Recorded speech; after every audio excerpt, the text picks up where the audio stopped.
What's up, everybody, and welcome back to another episode of the Kitchen Table Podcast. I'm Ken Baden, and we've got my man Kyle here today from my good friend Sean. Thank you, Sean. You are the man. You always send me the most awesome people. Kyle from Superhuman Fathers. Kyle, what's up, brother? How are you today, man?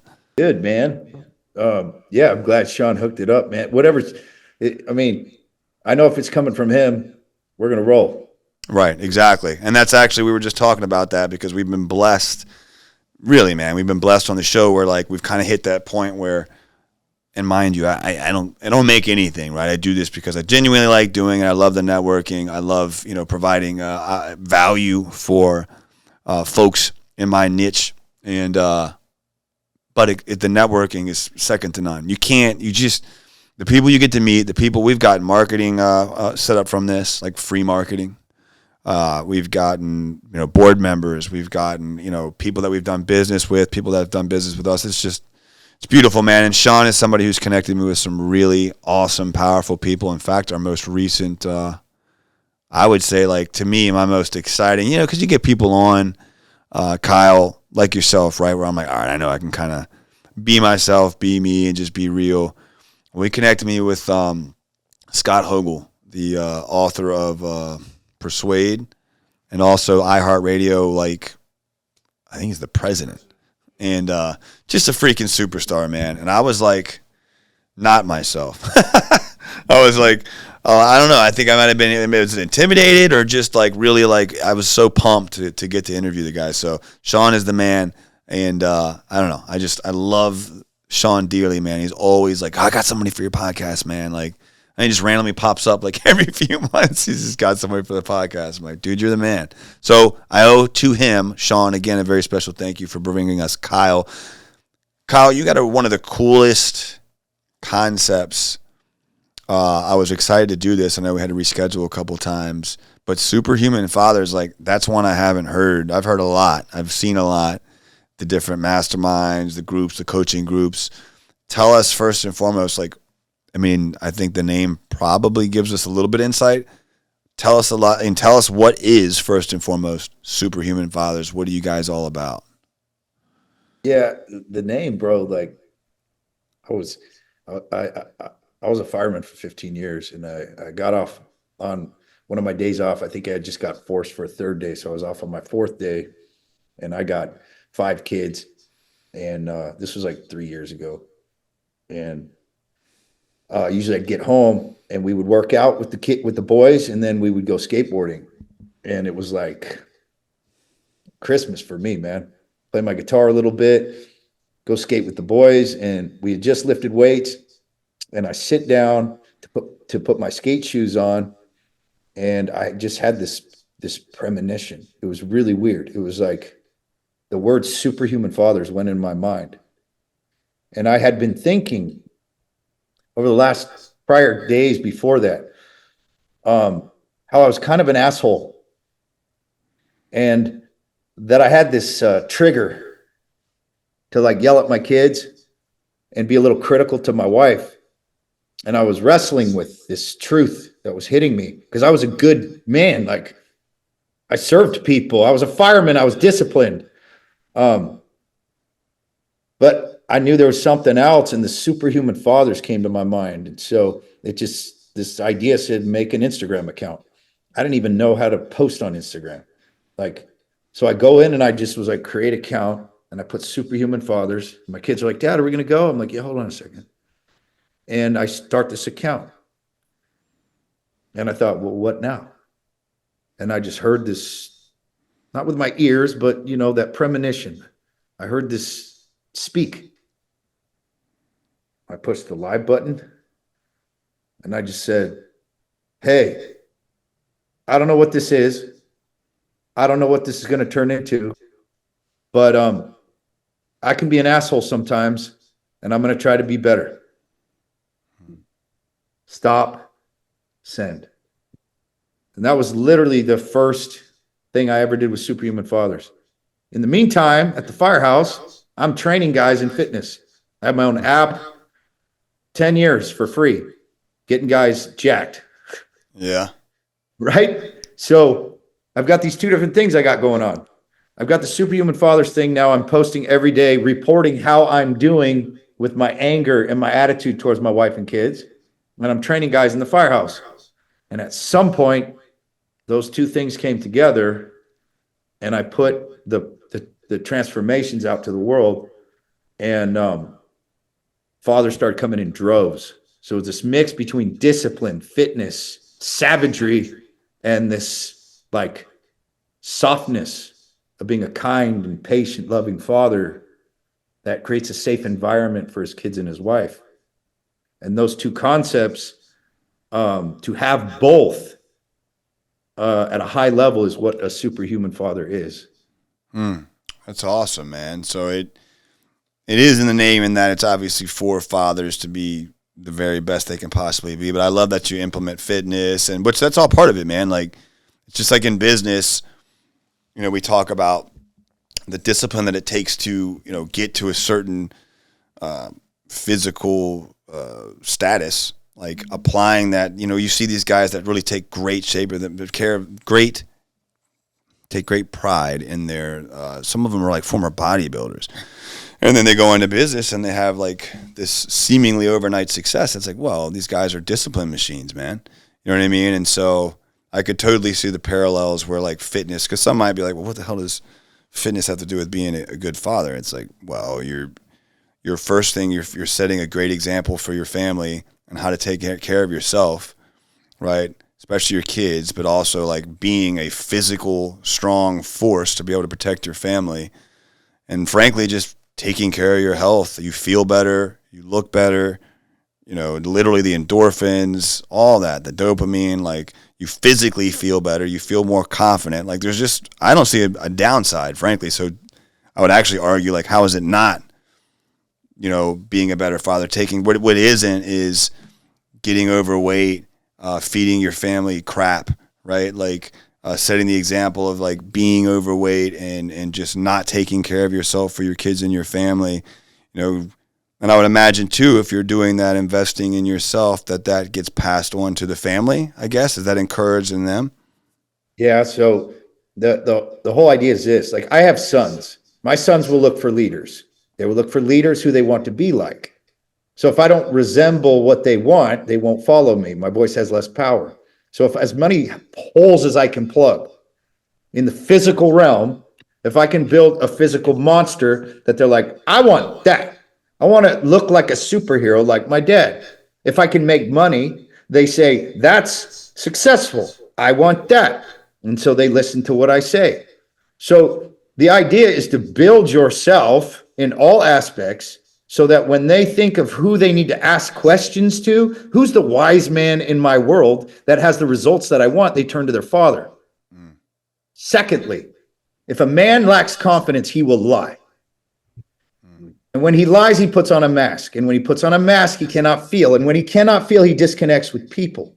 We've been taught as men that speaking truth about how we feel is weak. This is a lie. It'll disconnect you from your wife, your children, and all of your relationships will be fake. When a man looks in the mirror and sees a savage looking back at him, proving to him that he is a dangerous fucking man, he can open up his heart. He can now show this soft side because he knows he's not fucking soft. But when he is soft, it's very difficult for that man to show his soft side. Does that make sense? Totally makes sense, man. I mean, it's something that I struggle with all that stuff myself, man. I think most, you know, testosterone functioning males do, you know. But I could totally see the value. You know, sometimes it's frustrating. I'm in my first year of marriage, and it's like, man, I don't want, you know, it's like I'm pretty even keel most of the time, but it's like when I flip, then I flip, and it's like, why can't I like express anything any other way other than just like losing my shit? You know what I mean? Like anger. Yeah. Everything is like, I'm scared, anger. I'm frustrated, anger. I'm stressed, anger. You know what I mean? And it's just like, my wife's like, dude, like, and she just doesn't get it, but she's gotten me enough now to where I'm like, she's like, why do you react that way? I'm like, I'm afraid for my dog, my this, my that. And for me, the fact that I can't control that or do anything about it, it manifests in anger. I don't know, you know? I our wish I only could. safe emotion as men culturally to be angry. It's our only safe emotion. When in reality, you're a badass motherfucker. Cry. It's fucking great. Actually feels good. And when your wife sees real emotion from you, she bonds with you. She trusts you. She feels safe. So this warrior monk, where you have the warrior and you have the monk side, and you're fearlessly going into that. In reality, us not going into our feelings is us being weak, scared pussies. And so we flip the story on it and we say, listen, man, if you don't cry, you're a bitch. If you don't pray with your wife, you're just scared. If you don't share your emotions, it's because you're being a tiny, scared little boy. Be a fucking man and just be real, authentic. Whatever you're feeling, share that shit with your wife. It is, I just got off the phone with a wife who's on the verge of divorce. She's like, I've had sex with my husband for the last 20 years, but I've never felt safe and I'm fucking done with it. He treats me treats me like shit during the day and then wants to fuck at night. She's like, I'm done. And he's gotten to the point where he won't show any other emotion except for anger because he's terrified of what people think of him. And so he's putting on this show, this mask, and there's shit in his past that he hasn't looked at and like faced and felt. And so I'm like, please, God, if you can just get him on a call with me, please, like literally 45 minutes. It's all I need just to show him, because all it is a story. And it's just this concept that's got us trapped in this box. But if I don't give a fuck what people think, then I can show whatever emotions that I want. And that's so how it seems like this. I mean, that's such a cool concept, man. It's refreshing really to hear that. But how many guys do you have now like joining up and being a part of this movement? We've gone through about 1,100. That's badass, dude. That's amazing. That's amazing. I hope, and if you're listening to this, I think a big part of our demographics is male. For me right now, my first year of marriage, trying to build a family. I mean, I would wager there's even things that, you could be 10 years in, 20 years in to have family or just wanting to build a better version of yourself for your future family. I just think that's so powerful, dude, because why else do we do the shit that we do? You know what I mean? Totally. Like, Everything we do is for that woman in reality. And then we're the greatest stumbling block to connection with her. So we do all this shit and then we bring it home. We bring home the meat and we say, look what I did. And she rolls her eyes at you. And you say, what the fuck? I just did all this? Do you know how much I do? She's like, that's not what I want. I want to see you. I want your heart, and I want you to see me. You don't see me. And so there's systems you can put in place as a man to actually create connection with your wife. Actions, reactions, and habits, just like going to the gym or in business, to develop this incredible connection with your wife. And what you don't want resentment building up over time, because they accept it for years and years and years and years and years until finally they're like, I'm fucking done. And that's when the wife just disappears and you're like, what happened? Like, I'm just doing my thing. I'm a good man.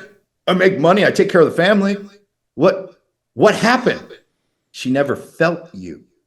She's been alone for decades. And that makes me appear crazy.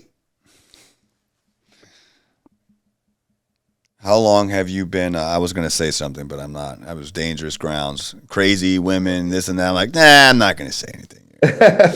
How long have you and the wife been married? 22 years. Wow. 22 years, man. The divorce rate, I was just thinking like what you're doing again too, like in a world where like it seems like marriage is almost being like not encouraged, family dynamic not encouraged, the nuclear family, the nuclear, like all the things we grew up on is just like, it's almost scary. It's not almost. It is scary how that's being like pushed away. The divorce rate skyrocketing. Would you attribute a lot of that to, how much of that would you attribute to men just not tapping into this All of and it. how, yeah. Every single one is a similar story. And now I'm not taking any blame off the women either. They have their own fucking problems, which is why when I do marriage shit, it's with my wife.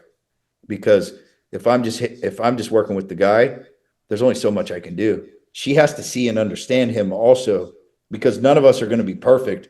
I still fuck up all the time. I still drift back into my old ways, and she understands me and understands the mind of a man and how it works, so she can be forgiving to a certain extent as long as I am putting forth this effort. Like, dude, we still fight, we still get irritated at each other. It's still not easy. And I think sometimes, like, I don't know, just like in coaching in general, it's real easy for the coach to like put on this face like their life's fucking perfect, you know? Yes, I do know. And I was just going to say, I'm really glad you said that, man, because that shit gets old, man. You just said it, authentic. I think it's cool to attract people in, but eventually it's like you set this impossible standard, and it's like it's more refreshing for folks. I'm in sobriety, right? And my sponsor in sobriety, dude's got 30 some odd years. I've got 7 years myself. And he reminds me of, I don't know, they say you never put a man on a pedestal, or anybody on a pedestal for that matter, but like, can't help but kind of like, this dude is just like, he's always going on retreats. He's always doing all this stuff, and he's busy. He's got a family. He seems like he's just got the perfect life, but he's always like, dude, no. Like, first of all, no. You know what I mean? Like, I struggle with this. I struggle with this. We go through this. I don't get this, right? It helps so much more, especially because, again, going back into what we were just talking about, we might not communicate that to you or to him. And it's just like, it ends up being just this thing where you're measuring yourself to this impossible standard that's just bullshit. And it's not even real. Yeah. Yep. So that's very why it's refreshing. important as a leader of a movement to humiliate yourself on a regular basis. Whenever I can find something, a moment that I'd be embarrassed to share, either my actions or something that happened, I have to share that with the group to keep an honest container within my men. And they judge me. I can see it in their faces. We all judge each other. It's okay. But on the other side of that feeling of judgment is an opening of a discussion and then trust. The only thing that matters is trust amongst men.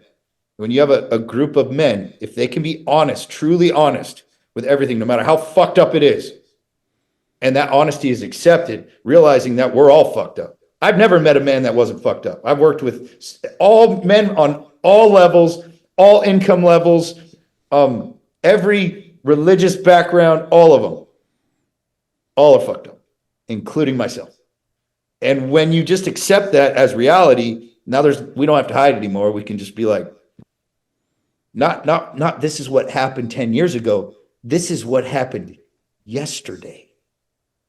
Like, that's powerful. When we start sharing what happened yesterday, now we can like really, really connect and open people up. But I'm not going to lie. Sometimes I'm on these calls and I'm sharing some shit. My fucking hands are shaking and my stomach's in my throat. And I'm like, fuck, they're all going to leave me. It's probably not happened, has it? No, they just get tighter. That's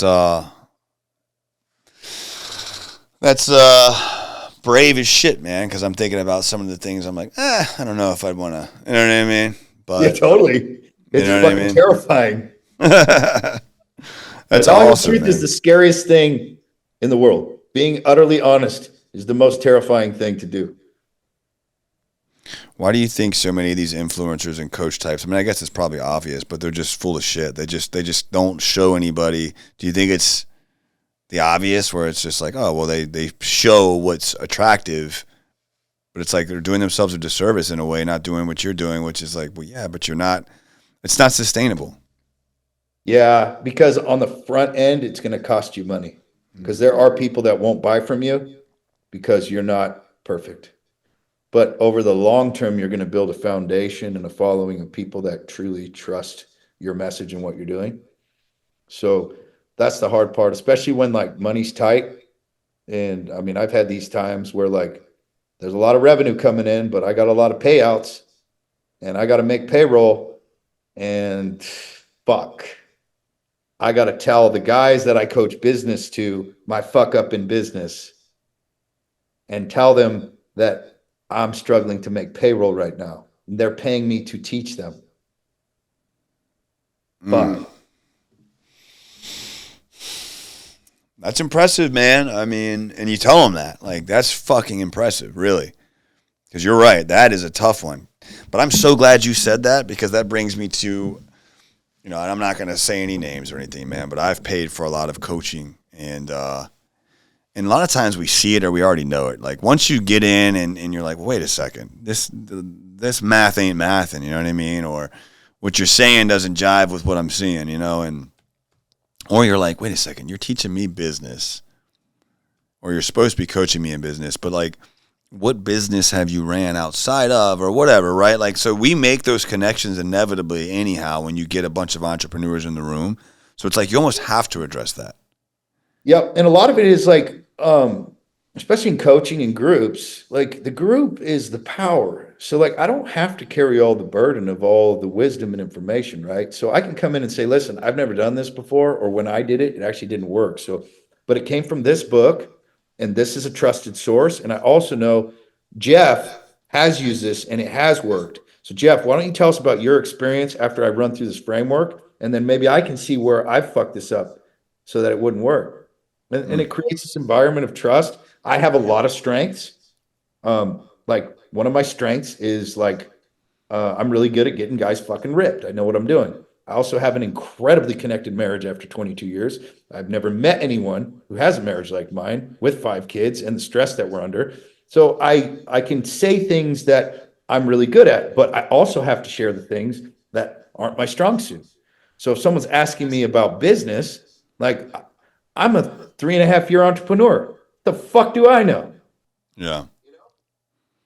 But what happens? We end up having a conversation, and as a coach, I'm a really skilled coach. I can help them see things that they can't see, but the answer has to come from them through my Mm. questioning. And then if I have an idea, I have to preface that with this idea that I've never done before. Mm. And if I just keep in that place, now I can serve people where I'm at, knowing that 10 years from now, I'm going to have very different conversations and the ability to consult at a higher level. Mm. Will make me more valuable at that time, but I have to sit at the value at which I give the world in an authentic place. And then I can be good with myself and good with my clients. Dude, that's super powerful stuff, man. I mean, especially like 3 years in. I mean, you're right. That's awesome though that you have such a. I mean, that would make it be appealing to me to have a group or somebody just being real. But you're right. Like that is in a mastermind concept. Like the group is the power, the network. Like when I'm, I still belong to two, and I don't. We were just talking about like, dude, I don't really fly out, and that's what's got me like, I don't know. You know why? Because the networking, the group. Like that's the real power, and I think a lot of guys fail to realize that. And so, kudos to you for like really tapping into that. You know what I mean? Yeah. Where do you see this movement taking shape in the next year? I see it going really, really far on like bringing people in 2 different ways. One, the fitness continuously. I've actually lowered my barrier to entry on the fitness side because I see it as the place for people to come and find discipline and then also feel the power of the group. But then the next level is relationships. So I'll have front end relationship marketing as well, where people can come in right into my relationship groups. But I need to do both because the fitness side is a really good place for guys to start who've kind of lost themselves because that's the thing that goes. A guy turns 40 something, he's had a couple kids, got kind of complacent in his career, he's making enough money, he's like, and he's disconnected from his wife, and it's like, fuck, dude, I lost my fire, I can't get myself out of bed, I can't get myself to go. And what they're missing is they're missing this feeling of being in a fucking foxhole with their tribe, and they're being bombed and they have to attack the enemy. Mm. Like they need this feeling of war together with their brothers, where they're fighting against the evil inside them. And without that, our culture is super lonely.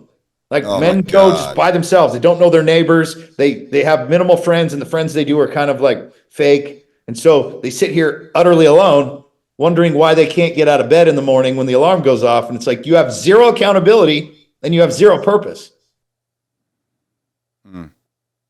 Wow. Yeah. And you're right, man. It really does.